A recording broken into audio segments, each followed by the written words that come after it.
Hello YouTube, this is Morgan, Airspeed Prime here at my next Boruto Manga chapter review. This one's going to be for chapter 7 of the Boruto Manga, which is called Clash. And yeah, let's just get straight into the review. Looks like there's maybe one more chapter left of the movie adaptation. I don't really know if they could extend it into 2 if they really felt the need to. Because really all that's left in terms of the movie is like the final fight, the big Boruto thing at the end, and some epilogue to the movie, and probably some setup into whatever the next arc is going to be. I'm kind of wondering what the transition is going to be like between the movie and whatever's happening next. In that, like, is the end of chapter 8 going to be the end of the Boruto movie, or are they actually going to try and do some sort of a transition thing into whatever's coming next? Because I think that's just the biggest thing. We don't actually have a clue. Outside of like the first chapter, the first couple of pages of the first chapter of this manga, we have no idea about where we're heading, and there's such a big time gap between whatever those few moments at the start were compared to where we are now. So there's that. I just do really hope they end this movie adaptation with next month's chapter. I think they will, just because, you know, obviously the last chapter is going to be the December chapter, and that would make sense that, you know, 2016 we finished the adaptation, 2017 we start a new arc. That would make complete sense for me anyway. So yeah, hopefully that's the case. As for this chapter itself, I thought it was pretty solid. I think the main thing with this is kind of the art and just seeing the development of Ikimoto's art.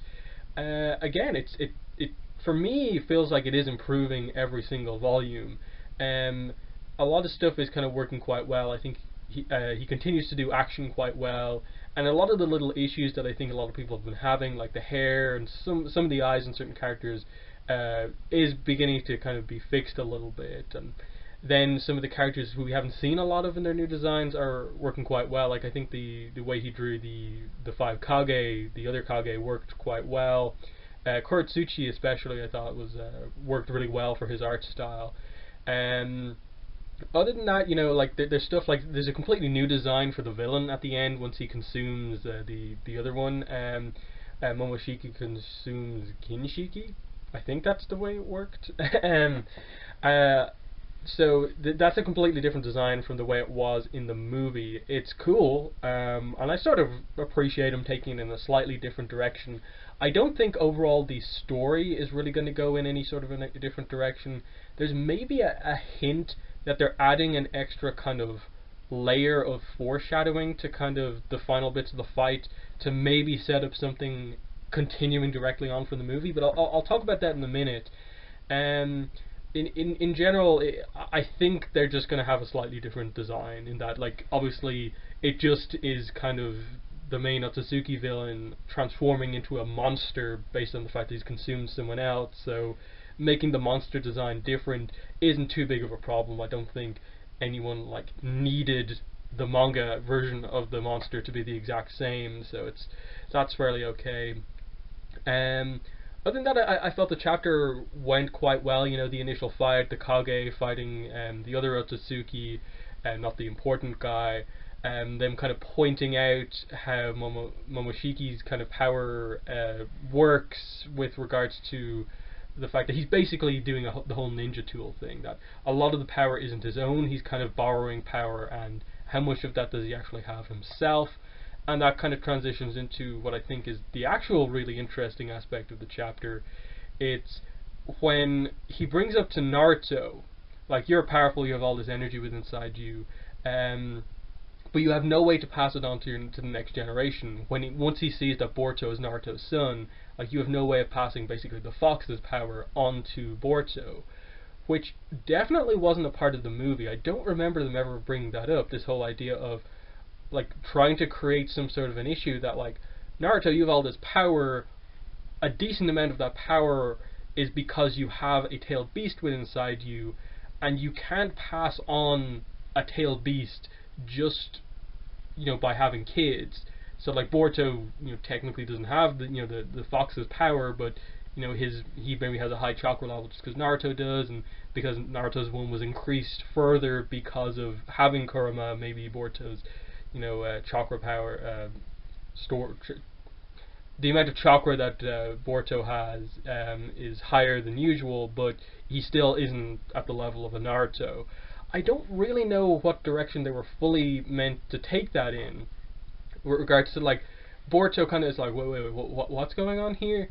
In that maybe is it in any way sort of hinting that part of maybe where we're going in the story from here on out is potentially Naruto isn't going to live forever. Who is going to be the Jinchuriki of Kurama after Naruto's gone? Do we even need a Jinchuriki for the Tailed Beasts anymore? In that, obviously, Killer Bee and the Eight Tails have a strong relationship. Kurama and Naruto have a strong relationship. They're fine with staying a part of them because they're friends, but that doesn't necessarily apply to whoever Kurama would need to go into next. But at the same time, Naruto has kind of brought a level of peace back between the tailed beasts, so is there a need to keep them in Jinchurikis? And I assume when that decision begins to come around, we're going to get to a stage where we're going to be asking the question like, are the nations going to start again trying to be like, no, we have to keep one of the tailed beasts within near our area, or is there really a truce made about the tailed beasts at this point in time? Once the current batch of Jinchurikis kind of, I suppose, die off, is the Jinchuriki a thing anymore, or are the tailed beasts going to just be left to wander the world, and there's agreement that no one will ever try to capture them anymore? Or how do you enforce that at all? I think that's an interesting point to make, but they also have to introduce that interesting kind of tattoo power that they had from like the first couple of pages from the first chapter of the Boruto manga that we saw in the future. So there's a couple of things they have to do.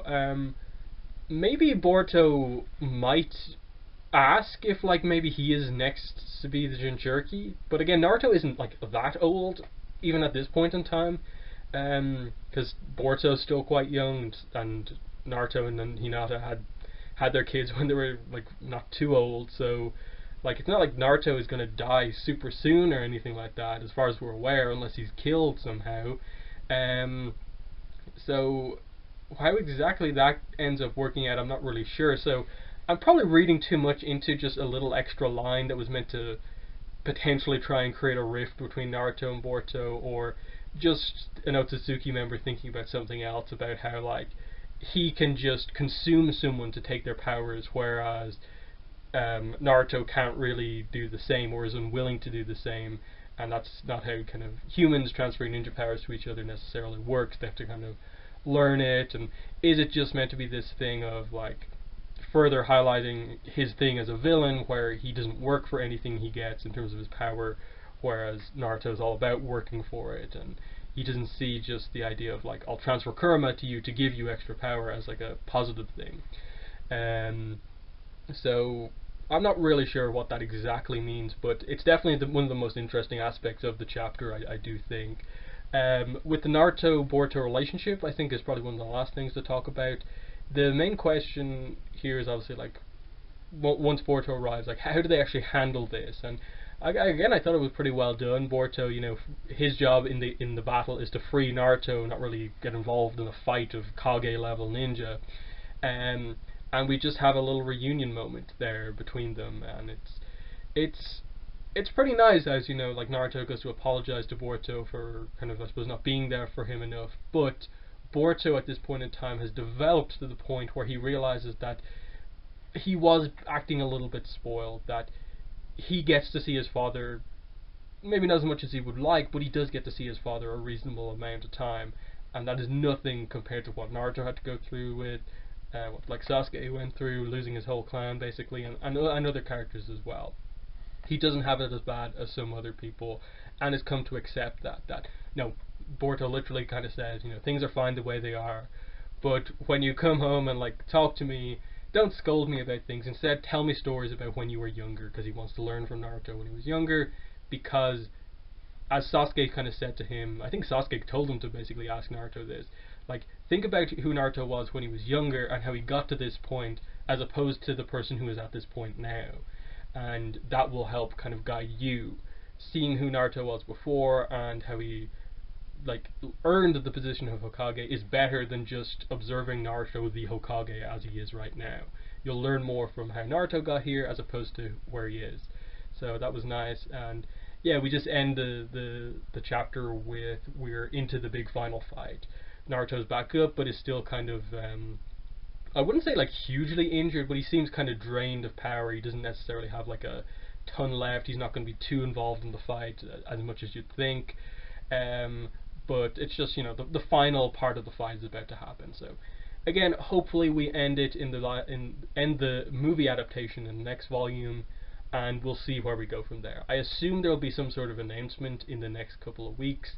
Maybe I missed some part of the chapter that announced something, but I would assume we'll get an announcement about what exactly is happening with the next arc coming up shortly. So yeah, that has been the review. In the comments, let me know what your thoughts were on the chapter. And I'll just end by saying link to my Twitter and Tumblr are in the description if you want to follow me on social media. If you want to help support my channel, link to my Patreon and my PayPal donation link are in the description. But yeah, other than that, that's been the video, the review. Thanks for watching, and bye.